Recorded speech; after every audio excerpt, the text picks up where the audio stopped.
अस्सलाम वालेकुम students, YouTube channel accounting with sir Umair के साथ मैं एक बार फिर हाजिर हूँ।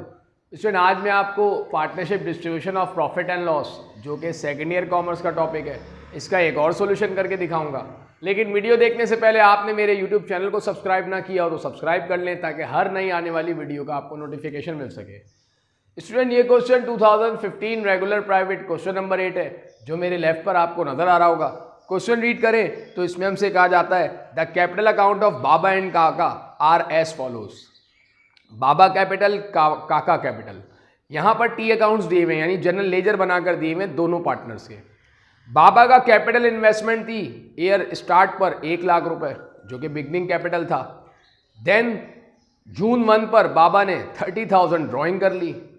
जुलाई 1 पर फिर इन्वेस्टमेंट कर दी 80,000 की, और दिसंबर 1 पर फिर ड्राइंग की 30,000 की। इसी तरह काका कैपिटल इन्वेस्टमेंट थी बिगनिंग 2 लाख जनवरी 1 पर, अप्रैल 1 पर फिर इन्वेस्टमेंट की 20,000 की, जून 1 पर फिर ड्राइंग की 60,000 की, और नवंबर 1 पर फिर ड्राइंग की 30,000 की।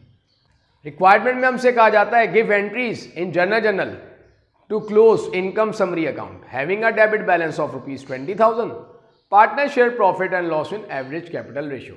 हमें जो भी इनकम समरी का बैलेंस दिया हुआ है, यानी डेबिट बैलेंस दिया हुआ है, डेबिट बैलेंस का मतलब होता है कि नेट लॉस है, और नेट लॉस है 20,000 का, ये हमें पार्टनर्स में डिस्ट्रीब्यूट करना है, लेकिन एवरेज कैपिटल के रेशियो के हिसाब से करना है।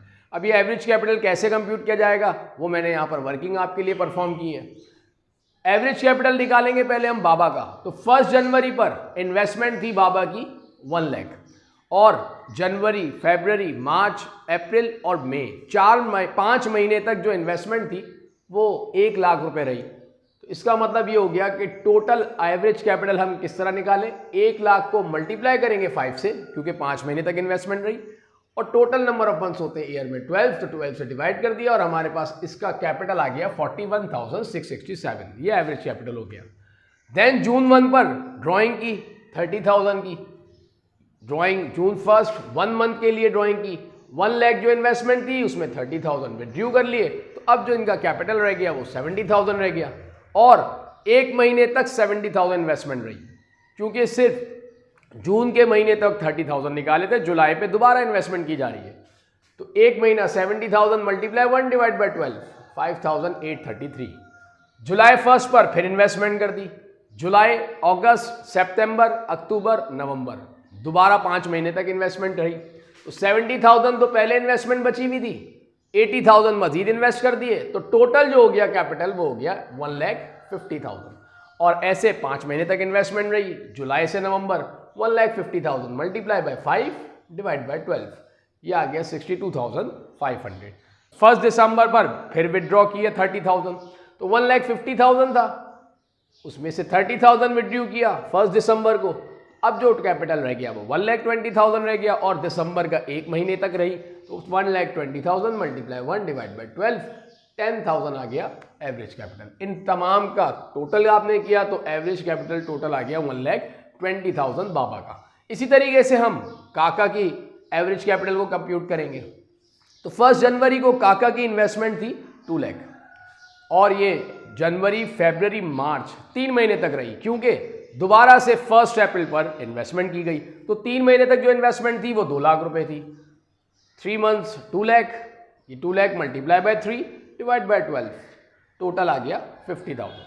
देन 1 अप्रैल को फिर इन्वेस्टमेंट की 20,000 की, 1 अप्रैल इन्वेस्टमेंट की 20,000, अप्रैल, मई और जून 3 महीने, क्योंकि जुलाई को फिर विड्रॉइंग की जा रही है।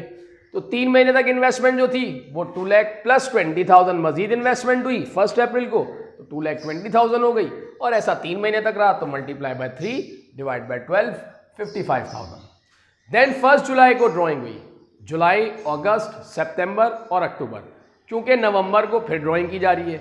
तो 4 महीने तक जो इन्वेस्टमेंट रही वो हो गई 160। वो इस तरीके से कि 2,20,000 इन्वेस्टमेंट थी, देन 60,000 ड्रॉइंग की 1 जुलाई को, अब कैपिटल बचा 1,60,000, और ऐसा 4 महीने तक रहा, तो मल्टीप्लाई बाय 4 डिवाइड बाय 12, 53,333।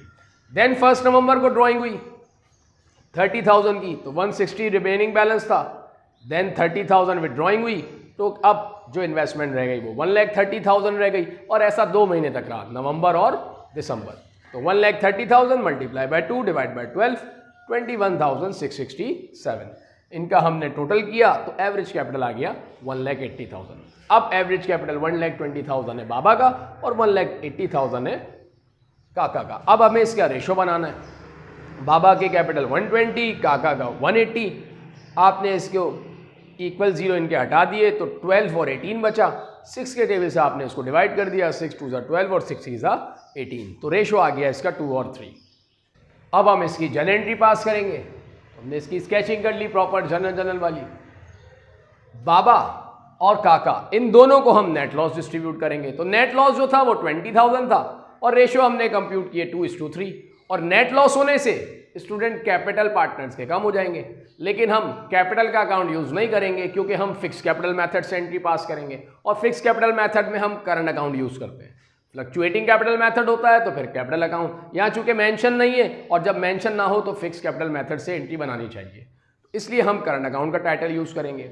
और स्टूडेंट यहाँ पर 20,000 अगर नेट लॉस है और जब नेट लॉस डिस्ट्रीब्यूट करेंगे तो लाजमी बात है कि जो पार्टनर्स के करंट अकाउंट है वो डिक्रीज हो जाएंगे, और करंट अकाउंट इक्विटी ही होती है, कम होगा तो इसको हम डेबिट ले जाएंगे। इसलिए Baba current account debit 20,000 multiply by 2 divide by 5। चूंकि 2 रेशो थे बाबा के और ओवरऑल रेशो 5 थे तो हमने 2 से मल्टीप्लाई किया, 5 से डिवाइड किया, 8,000 का लॉस आ गया बाबा के हिस्से में। इसी तरीके से काका 20,000 लॉस है टोटल, 3 रेशो है काका के, टोटल रेशो 5 है, मल्टीप्लाई किया 3 से डिवाइड किया 5 से, 12,000 लॉस आ गया काका के हिस्से में। और नेट लॉस चूंकि डेबिट पर होता है नेट लॉस, लेकिन अब हम इसे खत्म कर रहे हैं, क्लोज कर रहे हैं, इसलिए हम इसको क्रेडिट ले गए एक्सपेंस एंड रेवेन्यू समरी, या आप इसको इनकम समरी के अकाउंट से भी यूज कर सकते हैं। नरेशन पास की हमने to record distribution of net loss as per agreement. हमने लॉस पार्टनर्स में एग्रीमेंट के तहत डिस्ट्रीब्यूट कर दिया। तो क्वेश्चन था स्टूडेंट ये जो मैंने आपको सॉल्व करके दिखाया।